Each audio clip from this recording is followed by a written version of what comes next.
నమస్తే. ప్రస్తుతం మనతో పాటు ప్రముఖ రాజకీయ విశ్లేషకులు ఇమ్మంది రామారావు ఉన్నారు. ఆయనతో మాట్లాడదాం. నమస్తే సార్. నమస్తే అమ్మా. సార్, ఇప్పుడు ప్రస్తుతం పవన్ కళ్యాణ్ డిప్యూటీ సీఎం పవన్ కళ్యాణ్కి Z+ సెక్యూరిటీ పెంచబోతున్నారు, అంటే ఎక్స్ట్రా ఇవ్వబోతున్నారు సెక్యూరిటీ అనేసి అంటున్నారు. ఎందుకు అంటే ఆయన ప్రాణానికి ముప్పు ఉంది అని చెప్పేసి వార్తలు బాగా వస్తున్నాయి. ఎంతవరకు నిజమయ్యే అవకాశం ఉంది సార్? నా దృష్టిలో ఈ పుకారు పుట్టించిన వాళ్ళు ఖచ్చితంగా వైసీపీ పార్టీ వాళ్ళే. వైసీపీ పార్టీలో అధినాయకుడు జగన్మోహన్ రెడ్డికి మైండ్ గేమ్ ఆడడం బాగా తెలుసు.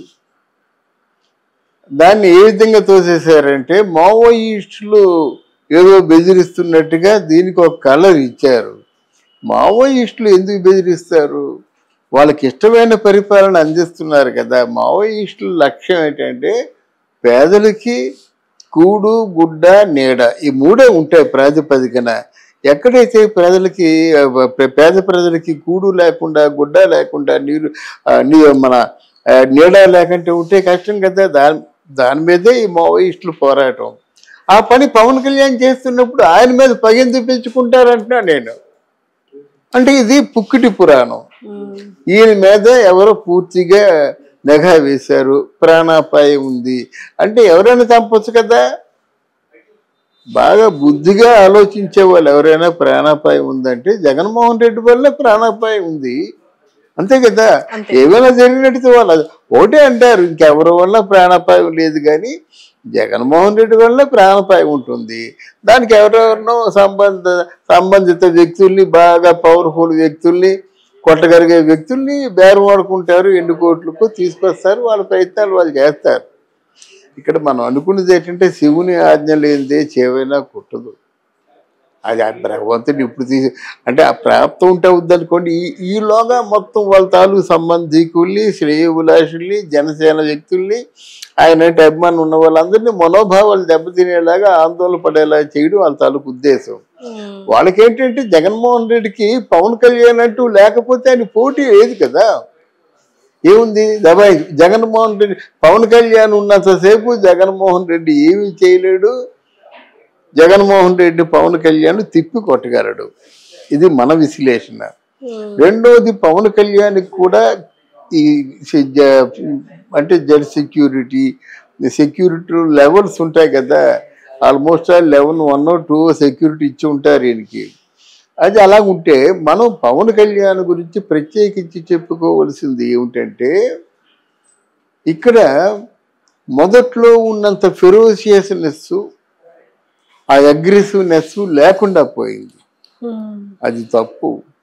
నీ తాలూకు ఆ మనసులో ఉన్న మాట, అంటే నాభిలో ఉన్న మాట బయటికి చెప్పడం వల్లే ప్రజలందరూ నీకు కనెక్ట్ అయ్యారు. ఇప్పుడు ఎవరు నా శత్రువు కాదంటే వాళ్ళందరూ ఏమైపోతారు? చెడ్డ పని చేసే ప్రతి ఒక్కడు శత్రువే. సమాజం తాలూకు హితవు కోరిన వాడు ఎవడైనా శత్రువే. సమాజానికి ద్రోహం చేసేవాడు శత్రువు. వాడు ఏరి పారేయాలి. నువ్వు చేయడం ఏంటి? కృష్ణ పరమాత్ముడే చేశాడు, అంతే కదా. నువ్వు చేయడం ఏంటి? నువ్వు మనిషివి చేసినా చేయకపోయినా ఒకటే. దైవమే చేశాడు. భక్తి ఉంది కనుక ఆ కృష్ణ పరమాత్మును ఉదాహరణగా చెప్తున్నాడు అన్నమాట. సమాజంలో చెడు పురుగులే ఏరే లేకపోతే అది ప్రభావితం చూపిస్తుంది. పెద్ద వృక్షం చెడు పురుగు చేరింది, టప్పని రాలిపోతుంది, గాలి పడిపోతుంది అన్నమాట. అది ఆ మొదట్లోనే జాగ్రత్త తీసుకుంటే ఆ మహావృక్షం ఉంటుంది కదా. అందువల్ల పవన్ కళ్యాణ్ చేసింది తప్పు.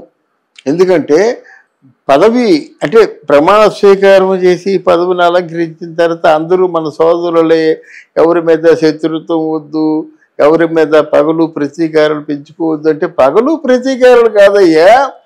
అసాంఘిక శక్తులందరూ అక్కడే ఉన్నారు, అవినీతి పనులందరూ అక్కడే ఉన్నారు. నీ తాలూకు ధర్మరాజు గుణం నీ దగ్గర ఉంచుకో. ముందు సమాజాన్ని తొలి చేస్తున్నటువంటి చెడ పురుగులు లేరి పారేయాలి కదా. నిన్ను మెచ్చుకుంది, నీకు ఓటేసింది, ఎందుకు ఓటేశారు? నువ్వు ప్రశ్నిస్తావని, అలా సమస్యని పరిష్కరిస్తావని. అదే లేకుండా అందరూ మన సోదరులు అనుకుంటే మాత్రం నేను తిప్పు కొట్టేస్తారు. అందరూ మన సోదరులే అని చెప్పడానికి నువ్వు చెప్పాలా? చంద్రబాబు నాయుడు చెప్పడు, లోకేష్ చెప్పడు. వాళ్ళిద్దరిని నమ్ముకుంటే నిన్నెందుకు నమ్మాడు? అలాగే మోదీ ఇన్ని రాష్ట్రాల్లో ఇంతమంది యువకులు లేరా? ఆంధ్రదేశంలో ఉన్న ఒక పవన్ కళ్యాణే కనిపించాడా?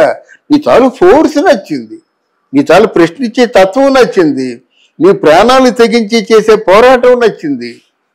అర్థమైందా? ఈ విషయంలో పవన్ కళ్యాణ్ జాగ్రత్త పడాలి. జాగ్రత్త పడుకున్నట్టయితే చాలా ఈ చంపడాలు ఇవన్నీ ఉట్టియే, ఎన్ని కబుర్లు అలా క్రియేట్ చేస్తారు. కానీ అంత చంపే కూడా చంపుతాడమ్మా. నీకు లేఖ రాసి రేపు రాత్రి 12 గంటలు చంపేస్తానని లేఖ రాసి చంపుతాడా? ఎవడు చెప్పడు. రాజీవ్ గాంధీకి చంపే ముందు తెలిసిందా? ఇందిరాగాంధీ చంపే ముందు తెలిసిందా? అలా ఎంతో మంది ఉన్నారు. ఆ క్షణంలో తీసుకున్న నిర్ణయం ఆ క్షణం. పరిటాల రవికి చంపారా? మీటింగ్లో ఉంటుండే చంపేశారు. అందువల్ల ఇలాంటి చూసిన తర్వాత ఇవన్నీ చూసి ఒక చెవిని విని ఒక చెవిని మర్చిపోవడానికి కాదు, నువ్వు అనుభవంలో తీసుకొని నిన్ను నువ్వు సరిదిద్దుకుంటావనే ఎన్ని ఉంటాయి. ఇంతమంది దారుణంగా చచ్చిపోయారు కదా అంటే అర్థం ఏమిటి? అలక్ష్యంగా ఉంటే చచ్చిపోతావు నువ్వు కూడాను. దానికి చాలా కారణాలు ఉంటాయి. ఆ కారణాలు నువ్వు పెట్టుకో. ఇప్పుడు రేపు పొద్దున్న జనసేన పార్టీలోనే బాగా ఒక తీవ్రవాది ఉన్నాడండి. తప్పు చేసే వాళ్ళకి శిక్ష పడాలి అనే తీవ్రవాదులు ఉన్నారండి. వాళ్ళకే విసిగిపోవచ్చు కదా. మరి గాంధీని గాడ్సే ఎందుకు చంపాడు? వెళ్ళిపోతున్నట్టయితే పాకిస్తాను ముస్లిమ్స్ లేదు గుండె బాదుకున్నాడు. అయ్యో వీళ్ళందరూ నా బిడ్డలే, అందరూ నా బిడ్డలు అంటే ఆయన ఏమిటి ఇదంతా? అవతల పక్క ఆ ముస్లిం సోదరులు ఏం చేశారంటే కడుపుతో ఉన్న అమ్మాయిల్ని నిండు చోళాల్ని కత్తులతో పొడిచారు. అదంతా తట్టుకోలేక పెద్ద భక్తుడు సాధురామ్ గాడ్సే అయితే అప్పుడు ఇంకా లాభం లేదు, నువ్వు ఉంటే ఎలాగే ఉండిపోతుంది అని చెప్పేసి చంపేశాడు అన్నమాట. ఆయన చంపాలని కాదు, కళ్ళు మూసుకొని చంపేశాడు. ఆయన అల్లాని తలుచుకున్నాడు, ఈయన కూడా హే రామ్ అన్నాడు. అంటే విషయం ఏంటంటే నువ్వు రాజకీయాల్లో ఉన్నప్పుడు రాజకీయాలే నువ్వు నడుపు. అంతేగాని రాజకీయాలు ఉండి బౌద్ధ మతము హిందూ మతము రామచంద్రమూర్తి లాగా సౌమ్యంగా ఉంటే ఎలాగ ఉంది?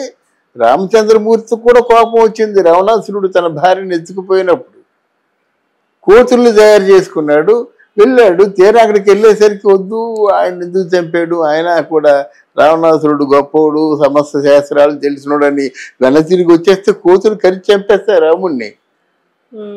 అంతే కదమ్మా. అందువల్ల ఎందుకంటే ఆ పవన్ కళ్యాణ్ చెప్దాం అనిపించే చెప్తున్నాను నేను.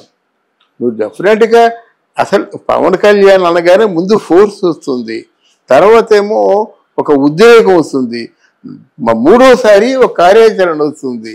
ఆ 2, 3 లేకుండా వెళ్ళిపోయి నువ్వు అంటే అన్నపాసనాడ అవకాశం చేద్దాం అనుకుంటే కాదు. అది ముందు నిన్ను నువ్వు సంరక్షించుకో, లేకపోతే ఇట్లాంటి వార్నింగులు చాలా వస్తాయని చెప్పేసి తెలుసుకుంటాడని మనం ఈ వీడియో చెప్పుకుంటున్నాం. అంటే కావాలనే సెక్యూరిటీ పెంచుకోవాలనే ఆలోచనతో ఇలాంటి రూమర్ స్ప్రెడ్ చేస్తున్నారు అని చెప్పేసి మాట్లాడుతున్నారు కొంతమంది. అంతేనమ్మా, ఇది రూమర్స్ అన్నమా, కేవలం మైండ్ గేమ్ ఆడుతున్నారు అన్నమాట. రేపొద్దు లోకేష్ చూడు ఈ వీడియో కవరేజ్ ఉంచు, రేపొద్దు లోకేష్ ఎక్కడో నీకు మరణం తప్పదని వార్నింగ్లు ఇస్తారు. సర్వసాధారణం రాజకీయాల్లో. కానీ కాదంటే మన తాలూకు మార్గాన్ని మాత్రం మార్చుకోకూడదు. ఇక్కడి నుంచి బొంబాయి వెళ్ళాలంటే బొంబాయి టికెటే తీసుకోవాలి.